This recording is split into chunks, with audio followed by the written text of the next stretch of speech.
चित्र के ऊपर उसकी स्थिति जरूर पता होनी चाहिए कि भाई करनाल जिला हम पढ़ रहे हैं ना, तो करनाल जिला हरियाणा के मानचित्र के ऊपर कौन सी दिशा में स्थित है। बच्चों आपको ये अपने हरियाणा का मैप दिखाई दे रहा होगा, और हरियाणा का यदि आपको ये मैप दिखाई देता है तो मैं बात करूं कि इस मैप के अंदर करनाल जिला कौन सा है, तो करनाल जिला मेरे दोस्त ये है।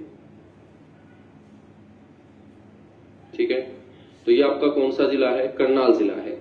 यदि ये करनाल जिला है तो करनाल जिले के पड़ोस में बच्चों कौन कौन और जिले शामिल हैं, तो यदि ये करनाल है तो करनाल के ठीक नीचे यदि मैं बात करूं तो यहां पर करनाल का पड़ोसी है बच्चों पानीपत। कौन है, पानीपत। और करनाल की सीमा जो है ना वो इस साइड लग रही है किसके साथ, जींद के साथ। तो ये आपका जिला कौन सा हो जाएगा, जींद हो जाएगा। बच्चों ये जो आपका जिला है इस जिले का नाम है कैथल। ठीक है, और ऊपर की तरफ उत्तर दिशा में बच्चों करनाल के कौन है, कुरुक्षेत्र। और राइट हैंड साइड में मेरे दोस्त हम बात करें तो राइट हैंड साइड में है उत्तर प्रदेश। उत्तर प्रदेश। ठीक है, तो जो भी हम जिला पढ़े तो सबसे पहले उस जिले की स्थिति का अपने को पता होना चाहिए, और साथ के साथ अपने को ये पता होना चाहिए कि उस जिले के जो पड़ोसी हैं वो कौन कौन है। तो करनाल जिले की जो सीमा है बच्चों वो राइट हैंड साइड में पूर्व की ओर उत्तर प्रदेश के साथ, दक्षिण में बच्चों पानीपत के साथ, उत्तर में कुरुक्षेत्र के साथ, पश्चिम में कैथल के साथ, और इस साइड जो होगा मेरे दोस्त जिसको हम बोलेंगे दक्षिण पश्चिम, तो दक्षिण पश्चिम में जींद के साथ अपनी जो सीमा है वो लगती है। ठीक है,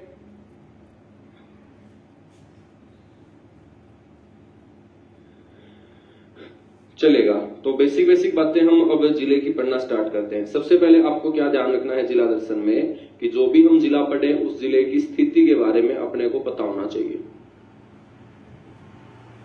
स्थिति का मतलब लोकेशन होता है बच्चों, कि हरियाणा के मानचित्र के ऊपर जो जिला हम पढ़ रहे हैं वो कौन सी दिशा में स्थित है। तो करनाल हम पढ़ रहे हैं तो करनाल आपको कौन सी दिशा में नजर आएगा, तो सर जी जब अपने को स्थिति निकालनी हो तो अपने को क्या करना पड़ेगा, जब भी अपने को स्थिति निकालनी हो तो अपने को बीच में आके प्लस का निशान लगाना होता है दोस्त। ठीक है, हरियाणा के बीच में आके जब आप प्लस का निशान लगाओगे तो हरियाणा का बीच क्या होगा, हरियाणा का बीच होगा मेरे दोस्त जींद और रोहतक वाला एरिया। ऐसे आप बीच में प्लस का निशान लगाओगे।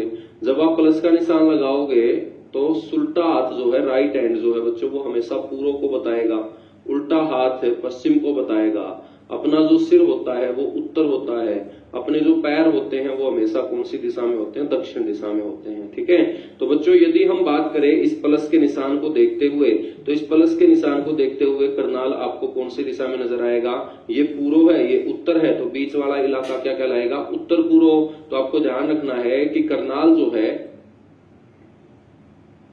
ये कौन सी दिशा में हो जाएगा दोस्त, उत्तर पूर्व में। ठीक है ना, तो ये हरियाणा के उत्तर पूर्व में स्थित होगा। स्थिति के बाद हम बात करें, मच्छर बहुत हो रखे हैं भाई क्लास में आज तो। स्थिति के बाद हम बात करें दोस्त अस्तित्व की। अस्तित्व का मतलब है कि करनाल को यदि हम जिला पढ़ रहे हैं तो ये जिले के रूप में हरियाणा में सबसे पहले कब आया था। तो आप सभी को ये पता होगा कि हरियाणा बनने के साथ ही इसको क्या बना दिया गया था, जिला बना दिया गया था 1 नवंबर 1966 को। बच्चों अस्तित्व के बाद हम पढ़ते हैं क्षेत्रफल, कि यदि हम करनाल को जिले के रूप में पढ़ रहे हैं तो 22 जिलों में करनाल के पास कितना एरिया है बच्चों। तो जब भी हम एरिया पढ़ेंगे तो एरिया दो तरीके से पूछा जा सकता है। एक तो आपसे पूछा जा सकता है कि जब हरियाणा का गठन हुआ उस समय इसके पास एरिया कितना था, क्योंकि गठन के समय हरियाणा में कितने जिले थे, 7 जिले, और उन 7 जिलों में करनाल भी शामिल था। तो गठन के समय मेरे दोस्त इसके पास एरिया था 7964 वर्ग किलोमीटर। लेकिन हम बात करें कि आज हरियाणा के अंदर जो 22 जिले हैं उन 22 जिलों में बच्चों करनाल के पास कितना एरिया है, तो आप बोलेंगे 2520 वर्ग किलोमीटर। 2520 वर्ग किलोमीटर। ठीक है, तो ये इसके पास क्या होगा, एरिया होगा। क्षेत्रफल के बाद हम बात करेंगे जनसंख्या की। बच्चों जनसंख्या का जो आधार होगा वो कौन सी जनगणना होगी, 2011 की जनगणना होगी। और 2011 की जनगणना के आधार पे हम बात करें तो अपने हरियाणा में 21 जिले बच्चों 2011 में थे, ठीक है। यानी कि 2011 की जो जनगणना है वो अपने हरियाणा में 5वीं जनगणना रही थी बच्चों। हरियाणा की पहली जनगणना 1971 में हुई थी, 71 के बाद 81, 81 के बाद 91, 91 के बाद 2001 और 2001 के बाद 2011। तो 2011 की जनगणना जब 5वीं जनगणना थी तो ये हरियाणा के 22 जिलों में नहीं करवाई गई थी बल्कि 21 जिलों में करवाई गई थी, क्योंकि 22वां जिला तो 1 दिसंबर 2016 को बना है जिसका नाम चरखी दादरी है। बच्चों उन 21 जिलों में 5 ऐसे जिले थे जिनकी जनसंख्या क्या थी, सबसे ज्यादा थी, और सबसे ज्यादा का क्राइटेरिया क्या रखा गया, 15 लाख से अधिक, 15 लाख से अधिक, ठीक है ना।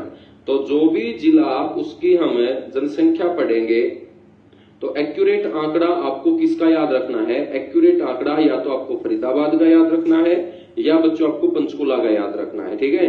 जो सबसे ज्यादा जनसंख्या वाला जिला होगा उसका एक्यूरेट आंकड़ा पता होना चाहिए, जो सबसे कम जनसंख्या वाला जिला होगा उसका आंकड़ा आपको पता होना चाहिए। बाकी जिलों की जनसंख्या को आपको कैसे याद रखना है, जैसे पेपर में पूछा जाता है और पेपर में क्राइटेरिया देके पूछा जाता है कि बताइएगा 15 लाख से अधिक जनसंख्या वाले जिलों में कौन सा जिला शामिल रहा था।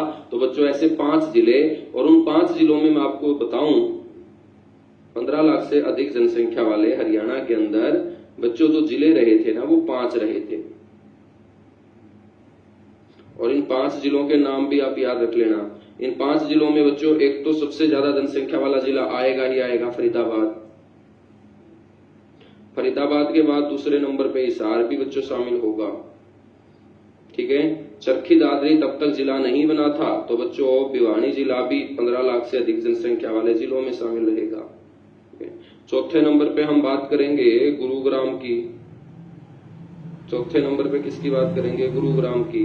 और जो 5वां जिला है बच्चों वो हम पढ़ ही रहे हैं फिलहाल, करनाल, ठीक है। तो 5 ऐसे जिले थे जिनकी जनसंख्या 15 लाख से ज्यादा थी, 6 ऐसे जिले थे जिनकी जनसंख्या 10 लाख से कम थी। बाकी जितने भी जिले बचेंगे 10 जिले वो ऐसे जिले बचेंगे जिनकी जनसंख्या 10 लाख से तो ज्यादा, 15 लाख से क्या थी, कम थी, ठीक है ना।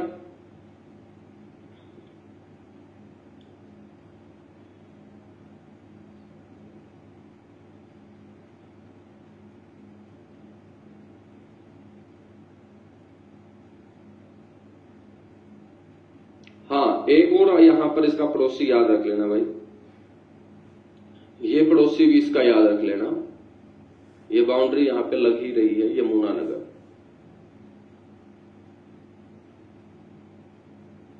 यमुनानगर, ठीक है ना। तो इसका ये पड़ोसी भी याद रख लेना। तो इसकी सीमा जो है वो 5 जिलों के साथ लगती है। ये तो आंखों के सामने तुम्हें दिखाई दे ही रहा है दोस्त, ठीक है। अब क्वेश्चन कैसे पूछा जा सकता है, यहां पर क्वेश्चन ऐसे भी पूछा जा सकता है कि करनाल के उत्तर में कौन है, कुरुक्षेत्र। करनाल के दक्षिण में कौन है, पानीपत। करनाल के पूर्व में कौन है, उत्तर प्रदेश। करनाल के पश्चिम में कौन है, कैथल। करनाल के दक्षिण पश्चिम में कौन है, जींद। करनाल के उत्तर पूर्व में कौन है, यमुनानगर है मेरे दोस्त, ठीक है ना, यमुनानगर है। क्वेश्चन ऐसे भी पूछा गया है, बताइएगा हरियाणा का ऐसा कौन सा जिला जिसके उत्तर में कुरुक्षेत्र, दक्षिण पश्चिम में जींद है। तब भी आपका आंसर क्या बनेगा दोस्त, करनाल बनेगा। क्या बनेगा, करनाल बनेगा, ठीक है। चलेगा। जनसंख्या के बाद हम बात करते हैं यहां पर बच्चों तहसीलों की।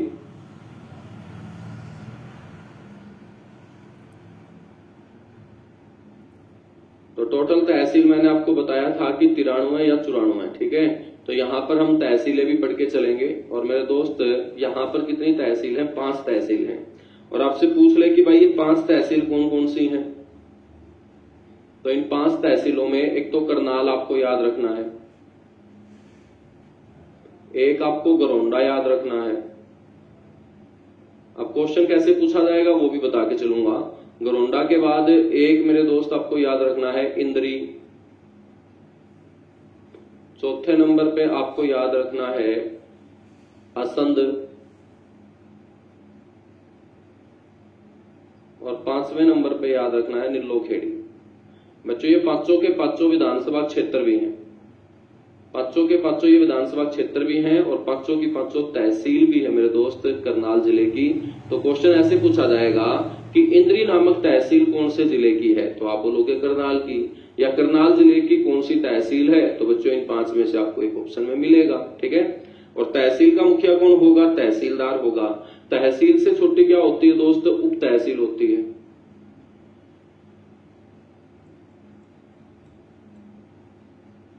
ठीक है ना, और उप तहसील कितनी है यहां, 3।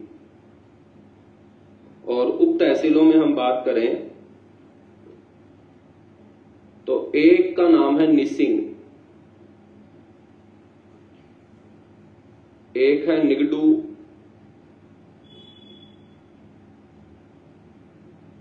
और एक का नाम है बल्ला।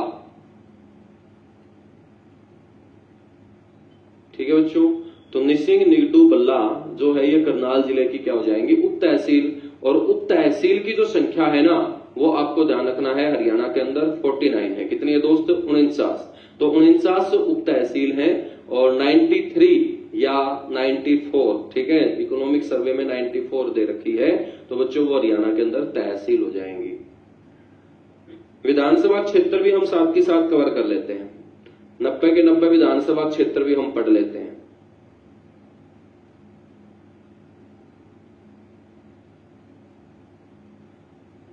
तो विधानसभा क्षेत्र कितने हैं दोस्त, यहां 5 ही विधानसभा क्षेत्र हैं। और पांचों के पांचों विधानसभा क्षेत्र कौन से हैं, जो तहसील हैं। एक है करनाल, ठीक है, करनाल के बाद मेरे दोस्त एक है गरोंडा। गरोंडा से हमारे वर्तमान में जो स्पीकर हैं हरविंदर सिंह कल्याण, वो विधायक हैं। तीसरे नंबर पे है बच्चों असंध।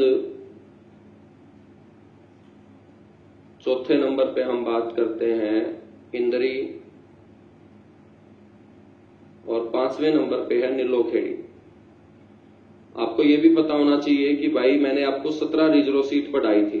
जब मैंने आपको 17 रिजर्व सीट पढ़ाई थी तो करनाल जिले की रिजर्व सीट हमने कौन सी पढ़ी थी, नीलोखेड़ी।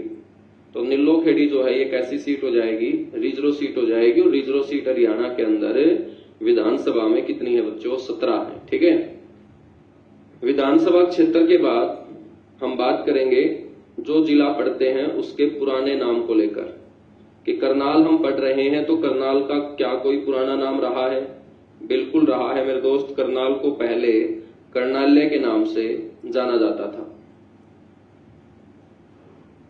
ठीक है, कर्णाल्य के नाम से जाना जाता था। कर्णाल्य का मतलब क्या होता है, कर्ण का घर। आल्य का मतलब होता है घर, और कर्ण को और हमें बच्चों सूर्य पुत्र हैं, जो माता कुंती को शादी से पहले भगवान सूर्य के आशीर्वाद से प्राप्त हुए थे। और समाज के डर के चलते उन्होंने मेरे दोस्त उसको नदी में बहा दिया था, और यही बेटा जो नदी में बहाया था माता कुंती ने, बच्चों आगे चल के कर्ण के नाम से जाना गया, जो सबसे बड़े योद्धाओं में शामिल था। और उसी महाभारत के सूर्य पुत्र कर्ण के द्वारा इस क्षेत्र को बसाया गया था, आबाद किया गया था।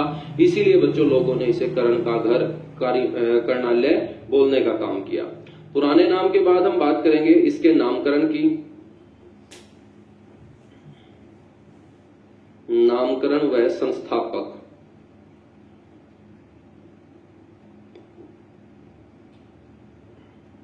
ठीक है, तो मेरे दोस्त इसका जो नामकरण हुआ है वो दानवीर कर्ण के कारण हुआ है, या दानवीर कर्ण के नाम पर। और इसकी जो स्थापना है मेरे दोस्त वो कर्ण के द्वारा ही की गई है। तो करनाल का नाम आते ही कर्ण ही बच्चों सबसे ज्यादा सुनने को मिलेगा। हम बात करते हैं पुराने नाम नामकरण के बाद उपनाम की। उपनाम का मतलब क्या होता है बच्चों, हम करनाल को करनाल के अलावा अन्य किन नामों से पुकारते हैं। यानी कि जैसे आदमी के काम होते हैं ना, वैसे ही उसके उपनाम बन जाते हैं।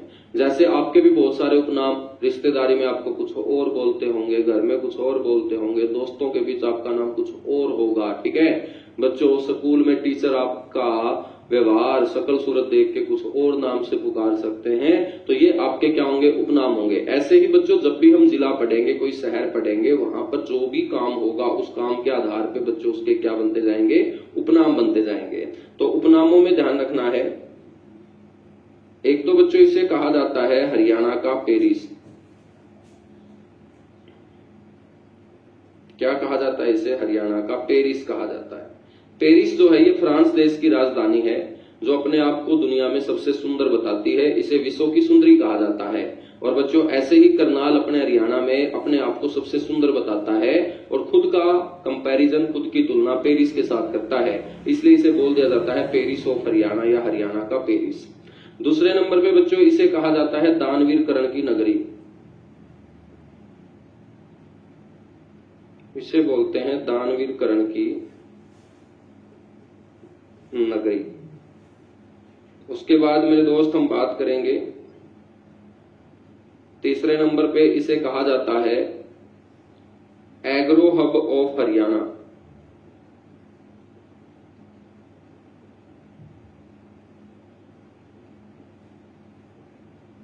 तो ये आपको ध्यान रखना है, इसे क्या कहा जाता है, एग्रो हब ऑफ हरियाणा के नाम से मेरे दोस्त इसे जाना जाता है। एग्रो हब का मतलब क्या है, एग्रो का मतलब एग्रीकल्चर है, खेती बाड़ी है, कृषि है। और कृषि जब हम करते हैं तो बहुत सारे इंस्ट्रूमेंट, उपकरणों का इस्तेमाल करते हुए करते हैं। तो बच्चों खेती बाड़ी से संबंधित जो कृषि उपकरण है ना, वो बड़े स्तर पर करनाल में भी बनते हैं। और ये कृषि से संबंधित उपकरणों का हब होने के चलते आसपास बच्चों किस नाम से फेमस हो जाता है, एग्रो हब के नाम से फेमस हो जाता है। इसे हम बोलते हैं एग्रो हब ऑफ हरियाणा। ठीक है बच्चों, साथ ही साथ इसे कहा जाता है दान का कटोरा। दान बोल सकते हैं, चावल बोल सकते हैं, ठीक है, या मेरे दोस्त इसको इंग्लिश में राइस बाउल भी बोल सकते हैं। तो कई बार इंग्लिश में भी लिख देता है सामने वाला, तो आप बोलेंगे राइस बाउल ऑफ हरियाणा। किसे बोलेंगे बच्चों, करनाल को ही बोलेंगे। एक इसका सबसे इंपॉर्टेंट उपनाम है कि इसको बोलते हैं वर्ल्ड टाउन। वर्ल्ड टाउन या प्राचीर वाला शहर।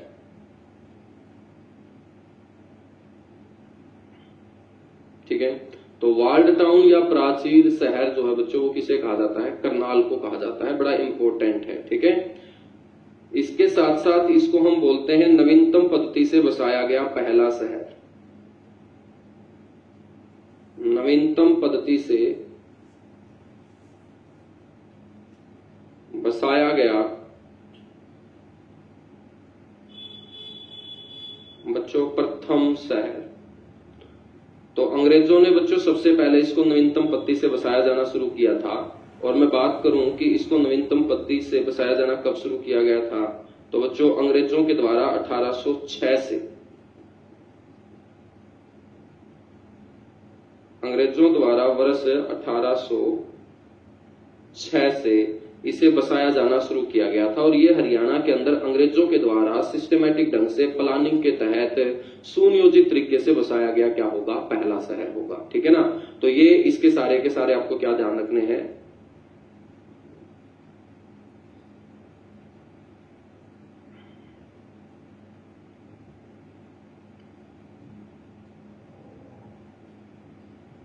बच्चों उपनाम ध्यान रखने हैं। यहां तक चीजें क्लियर हुई, फटाफट बताओ, उसके बाद आगे बढ़ेंगे।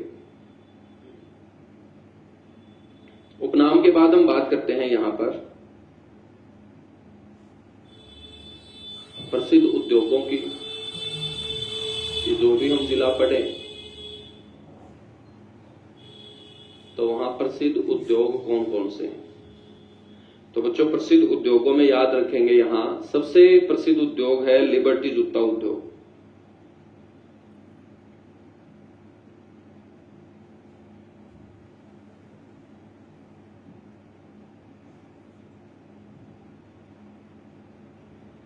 लिबर्टी जूता उद्योग, ठीक है ना।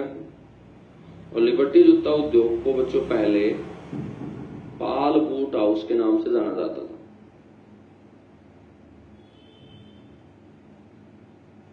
ठीक है ना। दूसरे नंबर पे यहां पर उद्योगों में याद रखना है वनस्पति उद्योग। वनस्पति का मतलब होता है डालडा। वनस्पति उद्योग। तो वनस्पति का मतलब यहाँ क्या होगा, डालडा से संबंधित होगा, यानी कि जो डालडा घी होता है ना बच्चों, उसी को हम वनस्पति ऑयल बोलते हैं। तीसरे नंबर पे बच्चों यहाँ पर आपको ध्यान रखना है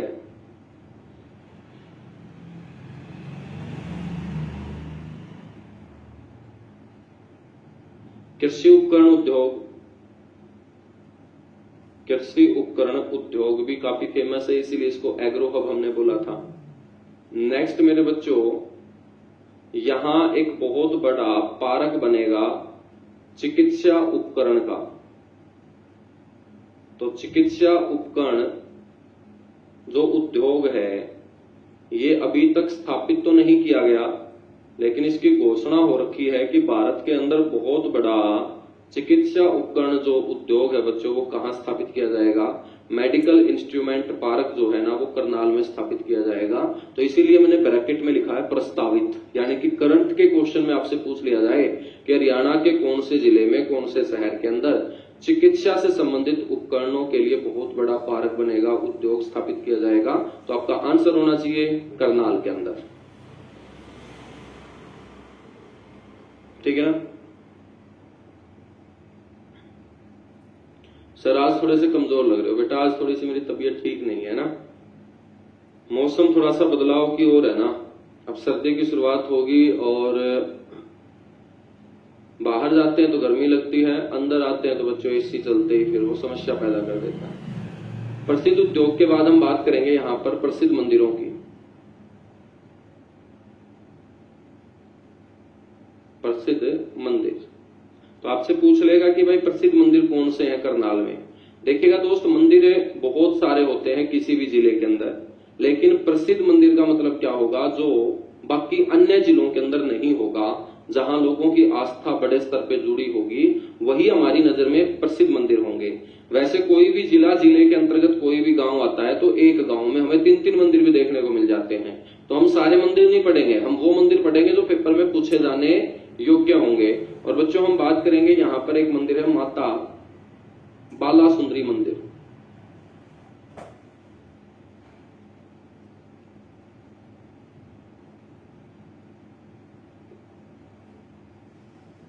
ठीक है, तो एक मंदिर तो याद रखेंगे माता बाला सुंदरी मंदिर, और एक मंदिर याद रखेंगे सीता माई मंदिर।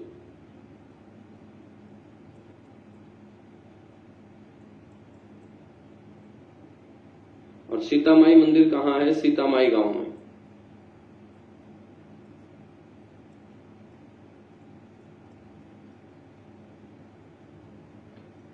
मेरे दोस्त, माता सीता धरती में जो समाई थी ना, तो करनाल के लोगों का मानना है कि वो इस जगह से समाई थी। और जहां से माता सीता ने धरती में समाने का काम किया था बच्चों, लोगों को जब इस बात का पता चला तो लोगों ने उस जंगल को साफ करके माता सीता के सम्मान में एक मंदिर बनवा दिया। और मंदिर बनने के बाद उस मंदिर के आसपास लोगों ने जब बसना स्टार्ट कर दिया तो बसते बसते एक गांव बनता चला गया। उसी गांव को माता सीता के नाम पर सीता माई गांव के नाम से जाना जाता है। बच्चों, जिस जंगल से माता सीता समाई थी धरती के अंदर, उस जंगल को लाडवन जंगल के नाम से जाना जाता था। लाडवन जंगल जो मेरे दोस्त फैला हुआ था ना, वो आपका बिहार से लेके हरियाणा के कैथल तक फैला हुआ था। ठीक है, तो ये 2 मंदिर आपको यहां पर ध्यान रखने हैं। मंदिर के बाद हम बात करते हैं मेलों की। तो सभी जिलों को हम ऐसे ही पढ़ेंगे और एक जिले से बहुत सारे क्वेश्चन जो है ना हमारे कवर होते चलेंगे दोस्त। तो हरियाणा का जो मैक्सिमम स्टैटिक पार्ट है वो अपना जिलों से कवर हो जाएगा। ठीक है, प्रसिद्ध मेले। बच्चों, मेलों में सबसे पहला मेले का मतलब क्या होता है, मेला जो होता है वो भीड़ होता है, जहां पर भी भीड़ लग जाती है ना। ठीक है ना, जहां पर भीड़ लग जाती है उसी को हम क्या बोलेंगे दोस्त, मेला बोल देंगे। मेला इज इक्वल टू भीड़ होता है, बाकी कुछ नहीं होता। तो यहां पर आपको ध्यान रखना है, एक मेला जो बाबा सिमरन दास जी के नाम पर लगता है, बाबा सिमरन दास जी की कच्ची समाधि का मेला।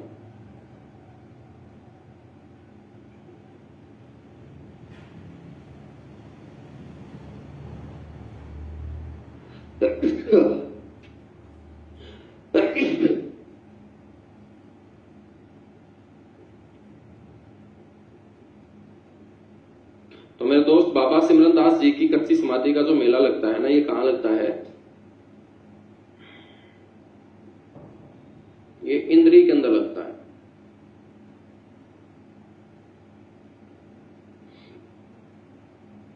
ठीक है ना, इंद्री करनाल के अंदर ये लगता है। दूसरे नंबर पे हम बात करेंगे दोस्त गोगा पीर का मेला। अब गोगा पीर कौन से महीने में आता है? भादवे के महीने में, जिसको भाद्रपद महीना बोलते हैं। और यदि आपसे कोई पूछ ले कि गोगा पीर का मेला गुरुजी लगता कहाँ है, तो ये लगता है खेड़ा गांव के अंदर। गांव के साथ याद रखेंगे, जहां पर भी मैं गांव का नाम लिखूं तो गांव के साथ याद रखेंगे। और यदि मैं गांव नहीं लिखता हूं तो बच्चों आपको याद करने की जरूरत उस गांव को नहीं है। ठीक है, लेकिन जहां पर भी मैं बोर्ड के ऊपर गांव का जिक्र करूं या किसी भी बात का जिक्र करूं, वो आपको हल्के में नहीं लेना, वो आपको एग्जाम के पॉइंट ऑफ व्यू से इंपॉर्टेंट समझ के याद रखना है। ठीक है, गोगा पीर के बाद आपको ध्यान रखना है देवी का मेला।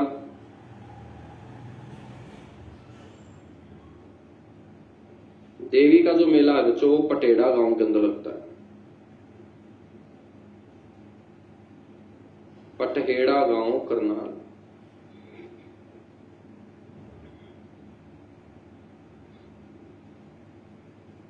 उसके बाद आपको ध्यान रखना है पांडु मेला।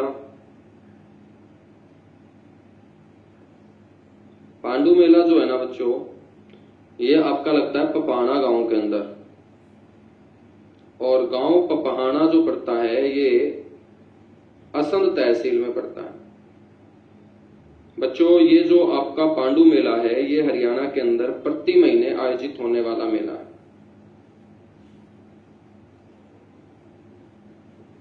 तो आपसे कोई पूछ ले कि भाई हर महीने आयोजित होने वाला मेला कौन सा है, तो आप बोलेंगे पांडु मेला है। पांडु मेला के बाद नेक्स्ट जो मेला होगा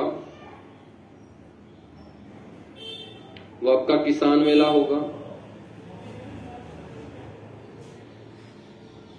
किसान मेला बड़ा इंपॉर्टेंट है, हरियाणा के एग्जाम में पूछा गया है बच्चों। कृषि और किसान मेला हिसार के अंदर लगता है। ठीक है, और यह है किसान मेला जो करनाल के अंदर एग्जाम में भी पूछा गया है। इसके बाद है बच्चों छड़ियों का मेला।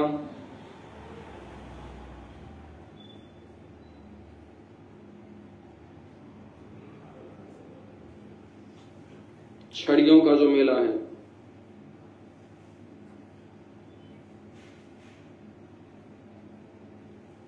ये आपका अमूकपुर गांव में लगता है।